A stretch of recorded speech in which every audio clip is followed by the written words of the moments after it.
Margaret Collins was a 35-year-old woman who worked as a nurse. Her day began with a 6 o'clock alarm and followed a regular routine. After finishing a 12-hour shift at a general hospital in Chicago, she would return late at night to her one-bedroom apartment. Though single and childless, patients called her Sister Margaret, and she was beloved for her gentle smile and attentive care. Her sister Jessica lived a life in stark contrast to Margaret's. 5 years ago, she had married David Hamilton, an executive at a medical equipment company, and they lived in a mansion in an upscale suburb of Chicago. The two-story White House was surrounded by expansive lawns, with a well-maintained garden and small pool in the backyard. Jessica lived an elegant life as a full-time homemaker, attending golf club parties and charity events on weekends. The sisters had been complete opposites since childhood. Margaret was introverted and loved reading, finding joy in caring for others. Jessica, on the other hand, was social and loved being the center of attention, possessing a natural talent for charming everyone around her. Their parents tended to be dazzled by Jessica's glamour, while Margaret's steady efforts were often overlooked. Jessica's marriage brought significant changes to the Hamilton household. David's mother, Eleanor, moved in with the newlywed couple. Eleanor was a refined and educated woman, but her relationship with her new daughter-in-law was delicate from the start. Margaret first met Eleanor on the wedding day, and her impression was of a gentle, intelligent woman. Eleanor was a former teacher who had taught English at local public schools for many years.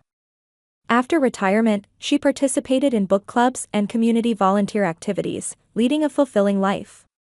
In the early days of marriage, Jessica frequently complained to Margaret about her relationship with Eleanor.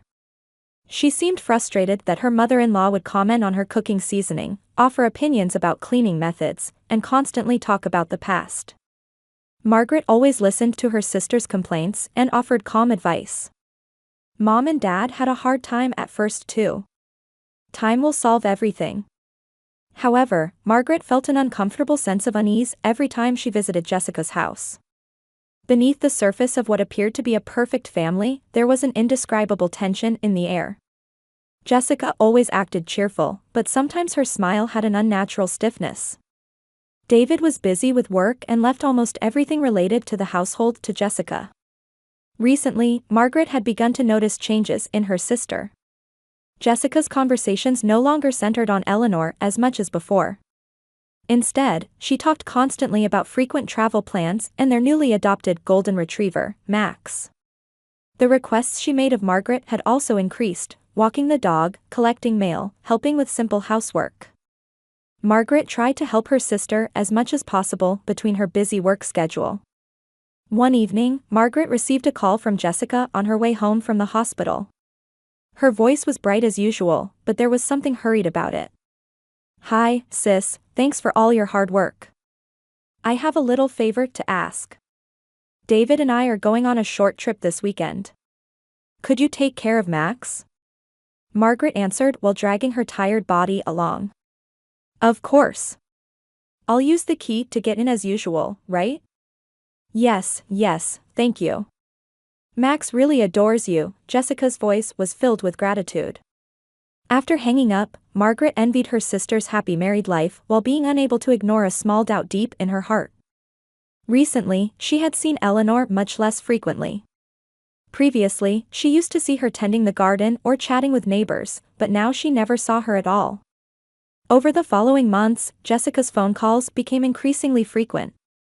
There seemed to be travel plans every week, and each time she asked Margaret to take care of the dog. Wine trips to Napa Valley, beach resorts in Miami, ski trips to Colorado. Jessica said she was cherishing alone time with her husband David, but the frequency was abnormal. "Sis, this time we're going to Sedona. It's such a spiritual place, I'm sure our hearts will be purified." Jessica's voice was excited even over the phone. "Could you please take care of Max? He's become so friendly lately, and I think he considers you real family." Margaret felt conflicted as she held the receiver in the hospital break room.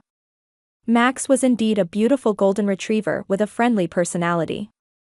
However, recently, every time Margaret visited her sister's house, she noticed that the dog's behavior was different from before. Previously, Max often lay in front of Eleanor's room, but now he was more often found near the entrance or in the living room. He had also begun to show restless behavior, as if he were on guard against something. "How is Max doing?" "I think he's lost some weight recently," Margaret asked with concern. "That's not true at all. I even had the vet examine him, and he said Max was very healthy. He's just more toned because he's getting more exercise." Jessica's answer was quick, as if it had been prepared. Margaret wasn't entirely convinced by her sister's explanation, but she didn't pursue it further. From her years of experience working as a nurse, she had developed the ability to sensitively detect subtle changes in people. However, when it came to family matters, she hesitated to trust that intuition. One Saturday afternoon, Margaret was spending time at her sister's house for the first time in a while. Jessica and David had gone on another trip, and after walking Max, Margaret was drinking coffee in the living room. The house was wrapped in silence, with only the occasional sound of the wall clock marking the passage of time. Margaret stood up and decided to peek into the study that Eleanor used to frequent. The door was closed, and there was no answer when she knocked. When she gently opened the door, the room was dim with the window curtains drawn. The bookshelf where Eleanor's favorite books had been lined up was now covered with a thin layer of dust. On the desk, newspapers from several months ago were still lying there. "I wonder if Eleanor is really okay," Margaret murmured quietly. Jessica had explained that her mother-in-law was unwell and recuperating in her bedroom, but despite this, Margaret had never heard about doctor visits or medications. Considering that Margaret herself was a nurse, it wouldn't have been strange for Jessica to consult with her. At that moment, Max appeared at the entrance to the study and began to growl in a low voice. The dog's eyes were fixed on the direction down the hallway, toward Eleanor's bedroom. Margaret was puzzled by the dog's strange behavior and followed Max's gaze. The end of the hallway was dim, and she couldn't see anything. "What's wrong, Max?" Margaret spoke to the dog while petting his head. Max pressed his nose against her hand, but his trembling was abnormal. A few days later, Margaret called Jessica on her way home from work. Her sister's bright voice flowed through the receiver. "Sis, what's up? It's unusual for you to call at night. How is Eleanor feeling?" "I was thinking I should visit her recently." Margaret chose her words carefully. There was a moment of silence on the other end of the phone. Then Jessica's voice became slightly stiff. "Mother-in-law has been told by the doctor to limit visitors. Her immune system is weak, so there's a risk of infection. Since you work at a hospital, sis, you especially need to be careful." The explanation sounded reasonable on the surface, but Margaret's doubts only deepened. From her experience as a nurse seeing numerous patients, she knew that patients in such conditions usually required more active medical support. "Which doctor is she seeing? If you need professional advice, I could introduce you to doctors at my hospital." "That won't be necessary. She has a private doctor." Jessica's reply was curt, and her intention to change the subject was obvious. "By the way, I have travel plans next weekend too. Could you please take care of Max again?" Margaret agreed, but continued thinking about her sister's attitude after hanging up. Previously, Jessica would have talked in detail about her mother-in-law's health condition and consulted with her sister. However, recently, she became somewhat distant whenever Margaret asked questions about Eleanor. The following week, when Margaret visited her sister's house again, she happened to meet Mrs. Parker, who lived in the neighborhood. She was a kind woman who used to chat frequently with Eleanor. "Margaret, it's been a while. How is Eleanor doing?" "I've been worried because I haven't seen her at all lately." Mrs. Parker's expression showed genuine concern. "I heard she's unwell and recuperating in her bedroom." Margaret relayed the explanation she had heard from her sister. "Really? But I've never seen an ambulance or noticed any doctors coming. I'm home most of the time, so I think I would notice things like that." Mrs. Parker's words deepened Margaret's anxiety. That night, Margaret sat alone in her apartment, lost in thought. Her sister's frequent trips, Eleanor's unnatural absence, Max's strange behavior, and the neighbor's testimony. These fragmentary pieces of information were beginning to form a single suspicion in her mind. However, it meant doubting her blood-related sister, and Margaret felt resistance to accepting her own thoughts. Tuesday afternoon, Margaret was preparing to go home after a night shift at the hospital, dragging her tired body. Her cell phone rang. It was a call from Jessica. Unlike usual, there was urgency mixed in her sister's voice. "Sis, I'm sorry this is so sudden, but I have a favor to ask." Jessica's voice sounded breathless. "An emergency came up at David's company, and we have to fly to Seattle immediately. We're leaving on the night flight, so could you feed Max?" Margaret looked at the clock. It was 3 in the afternoon. "Of course. Same as usual?" "Yes, thank you. That really helps. The food is on the kitchen counter." "Sorry, I'm in a hurry, so I have to go." The call ended abruptly. Margaret felt something was off. Usually, Jessica would talk in detail about travel plans and duration.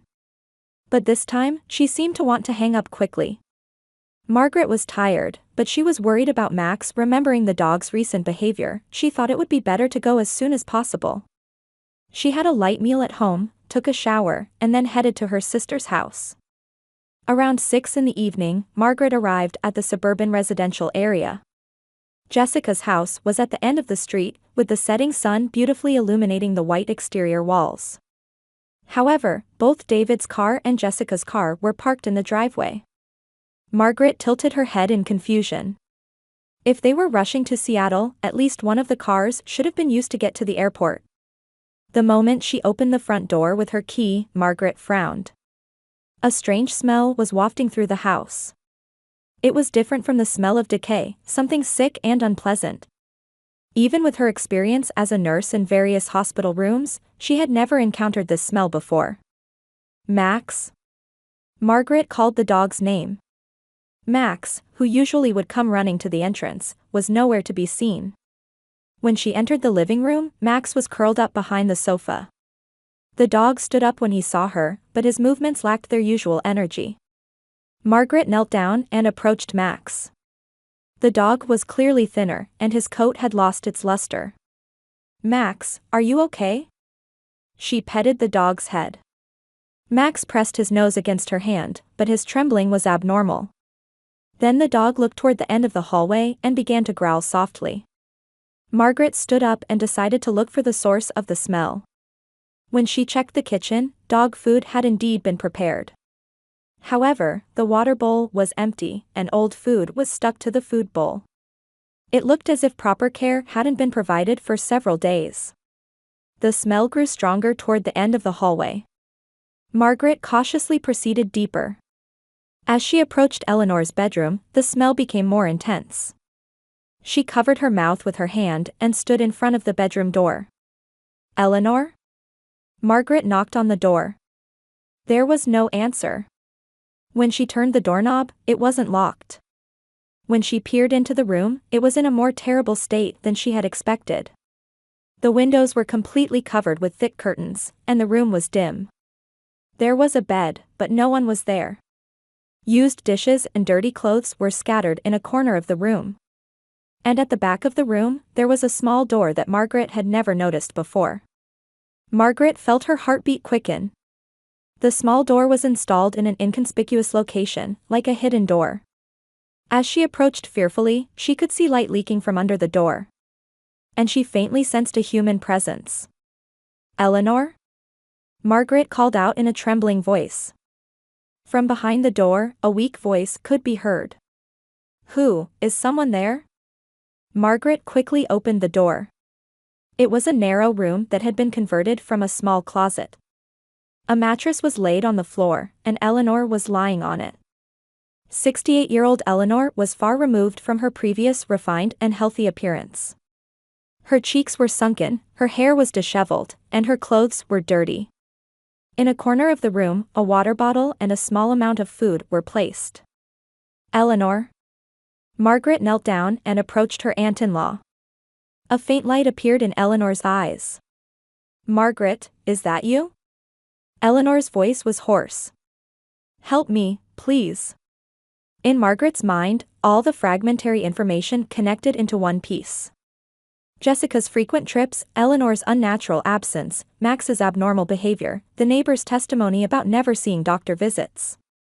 Everything had been a cover-up to hide this terrible truth. "It's okay, Eleanor. I'll call for help right away. Margaret took out her cell phone with shaking hands. As she dialed 911, her heart was filled with anger and sadness. Her own sister had driven this kind elderly woman to this state. 911, what is your emergency? I need rescue for an elderly woman. She appears to be confined. Margaret's voice was trembling, but she tried to maintain the composure of a nurse. The address is. After hanging up, Margaret held Eleanor's hand. The old woman's hand was cold and terribly thin. How long have you been here? Margaret was afraid to ask, but she needed to know the facts. Several months. I don't know exactly. At first, they said I was unwell and told me to rest in this room. But gradually, I wasn't allowed to go outside. Eleanor's voice was intermittent. The sound of sirens could be heard in the distance. Margaret placed her hand on Eleanor's forehead. She seemed to have a fever. Dehydration was also severe, and she needed immediate medical treatment. It's okay, now. The ambulance is coming. You're safe. Margaret recalled her training as a nurse and quickly assessed Eleanor's condition. Her consciousness was clear, but she was obviously suffering from malnutrition and dehydration. The sound of the door opening could be heard at the entrance. The voices of paramedics echoed. Over here.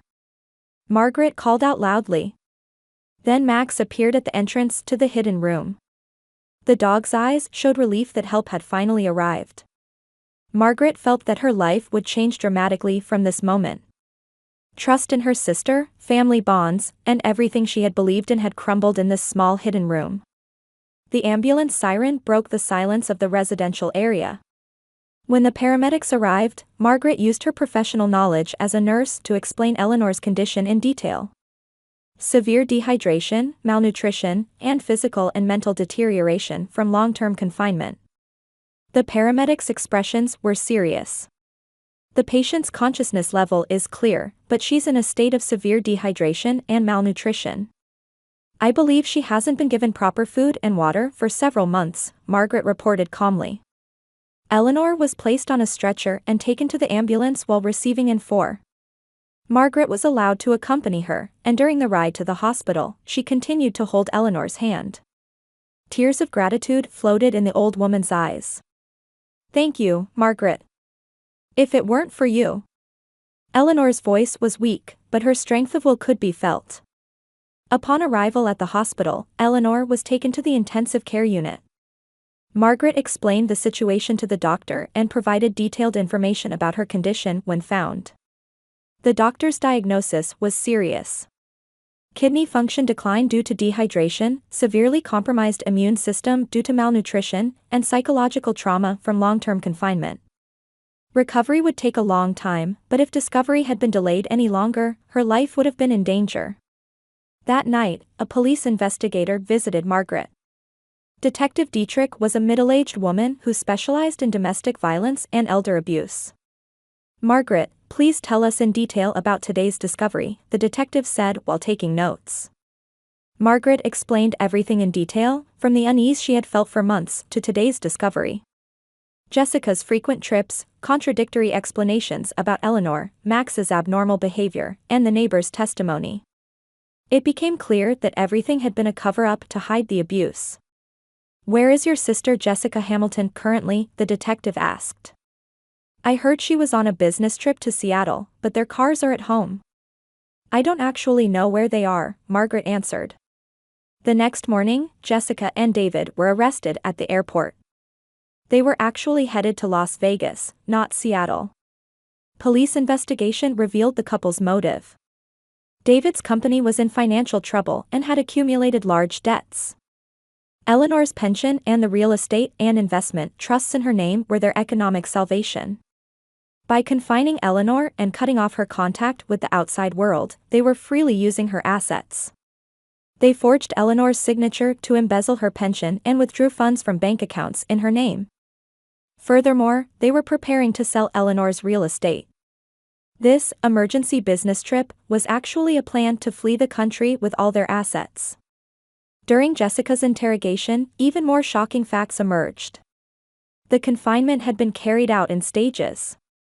First, they restricted her outings for health management, then blocked visitors to prevent infection, and finally locked her in the hidden room. When Eleanor resisted, they forced her into submission by reducing food and water. At first, it was supposed to be short-term, Jessica stated during interrogation. When the money problems were solved, I planned to return things to normal. However, as the investigation progressed, it became clear that this plan was long-term and systematic. They had even prepared a plan to collect insurance money by faking Eleanor's death. If Margaret's discovery had been delayed by a few weeks, Eleanor's life would have been in serious danger. Margaret watched over Eleanor's recovery at the hospital while thinking deeply about her family. She couldn't believe that the sister she had known since childhood had been doing such cruel things. But facts were facts. Even she, who had seen the good and evil of many people as a nurse, found it difficult to detect the malice of her own family. Eleanor's recovery was progressing well. With proper medical treatment and nutrition, her strength gradually returned. However, the psychological wounds were deep, and counseling was necessary. Margaret visited the hospital every day and became Eleanor's conversation partner. The old woman began to talk little by little about the fear during her confinement. At first, I really was unwell. But gradually, I began to think something was wrong. I wasn't allowed to go outside, and I couldn't use the phone anymore, Eleanor spoke with a trembling voice. Jessica told the neighbors that I had developed dementia. That's why no one suspected anything. Margaret's chest felt like it was about to burst with anger and sadness. However, she had to be strong for Eleanor's sake. Eleanor, let's think about the future together. You're not alone, Margaret held the old woman's hand. A few weeks later, Jessica and David's trial began. They were charged with multiple felonies including elder abuse, confinement, fraud, and forged document creation. The evidence was overwhelming, and there was little room for the defense to argue. Margaret took the witness stand in court and testified in detail about the circumstances of the discovery. Jessica couldn't make eye contact with Margaret in court. The bright, social sister she once knew was no longer there. There was only a woman who was beginning to understand the gravity of her actions. On the day of sentencing, Jessica received a 12-year prison sentence, and David received 15 years. The judge stated that it was a planned and malicious crime that seriously violated the victim's human rights. The couple was also ordered to return all assets stolen from Eleanor as compensation to the victim. When Margaret left the courtroom, she looked back at Jessica one last time. Her sister was handcuffed and hanging her head. Complex emotions swirled in Margaret's heart: anger, sadness, and a slight sympathy. However, above all, relief that Eleanor had been saved prevailed. That night, Margaret invited Eleanor to a dinner celebrating her discharge from the hospital. It was a quiet meal for just the two of them in her apartment. A healthy flush had returned to Eleanor's cheeks, and the will to live dwelt in her eyes. Margaret, I want you to become my guardian, Eleanor said suddenly. I want to complete the legal procedures too. There's no one I can trust except you. Margaret was surprised. However, at the same time, she felt a deep sense of responsibility. She thought it was her mission to protect this kind woman. I would be happy to take on that responsibility, Eleanor. The two took each other's hands and quietly confirmed the beginning of a new family relationship. Even without blood ties, Margaret deeply realized that true family is bound together by hearts that care for each other. 1 year later in spring, Margaret was living in a small house in the suburbs with Eleanor. Eleanor's health had recovered steadily, and through physical therapy and counseling, she had regained her former vitality both physically and mentally. Margaret continued her work as a nurse while fulfilling her duties as Eleanor's legal guardian. Margaret, the roses in the garden have started to bloom, Eleanor said while preparing breakfast, looking out the kitchen window. Her voice was filled with the joy of living. Margaret smiled and replied, "They're blooming especially beautifully this year. It's thanks to your careful tending." Their new life together was peaceful and fulfilling. Eleanor returned to community volunteer activities and resumed her book club. Margaret respected her independence while providing support when needed. The two were practicing the truth that real family relationships are not about control or dependence, but about respecting each other's freedom. Max was also living with them. After Jessica and David's arrest, no one was left to care for the dog, so Margaret took him in. The golden retriever recovered his health with proper care and now showed his energetic form running around the garden. Max's presence brought healing and peace to the two women. Several letters had arrived from Jessica in prison. At first, the content seemed to justify her actions, but over time, words of true repentance began to be written. Margaret had hesitated for a long time about whether to write back, but recently she finally sent a short letter. She couldn't forgive, but she hoped that her sister would truly reform. There were reports that David was spending his time in prison as a model prisoner. He too had come to understand the gravity of his actions and had sent many letters of apology to Eleanor. Eleanor initially couldn't read those letters, but with her counselor's advice, she finally decided to read them. She learned that forgiving and forgetting are different things. One Sunday afternoon, Margaret and Eleanor were enjoying tea with their neighbor Mrs. Parker. The kind woman in her 70s had continued to care about Eleanor after the incident. "Eleanor, you've really recovered so well," Mrs. Parker said with deep emotion. "It's so good that Margaret was there for you." Eleanor smiled and replied, "Margaret is my savior. But perhaps we saved each other." Margaret nodded deeply at those words. By saving Eleanor, she had also found new meaning in her own life. While she had found joy in caring for others as a nurse, she was experiencing for the first time the deep satisfaction of loving and being loved as family. At dusk, the two spent time in the garden with Max. Eleanor was reading, and Margaret was preparing for the next day's work.